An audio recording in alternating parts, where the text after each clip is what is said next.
Jelang upacara penutupan atau closing ceremony PON ke-21 Aceh Sumatera Utara 2024, venue stadion utama di Kompleks Sport Center Deli Serdang masih dalam tahap pengerjaan.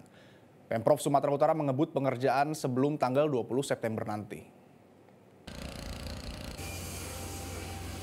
Ketua Bidang Komunikasi dan Humas, Pengawasan dan Pengarah PON 21 Sumatera Utara, Raja Parlindungan Pane, menegaskan usai tinjauan Menpora ke Sumatera Utara, tahap percepatan pengerjaan terus dilakukan. Semua venue yang menggelar pertandingan sudah dapat digunakan dengan baik meskipun akses fasilitas belum rampung 100%. Stadion utama Sport Center juga dipastikan dapat digunakan untuk closing ceremony pada tanggal 20 September mendatang. Di lokasi nampak ada belasan alat berat dan truk-truk pengangkut tanah yang berada di kawasan proyek Sport Center. Menpora itu memang sengaja datang ke sini karena kan ada berita-berita bahwa venue ada rusak.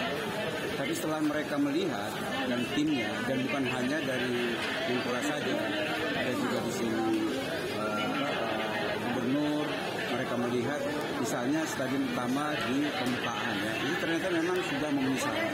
Artinya kemarin juga mereka rapat dengan seluruh Forkopimda di sini, maka diputuskan bahwa memang pembukaan itu di sana sudah layak dan akan sukses. Kira-kira gitu.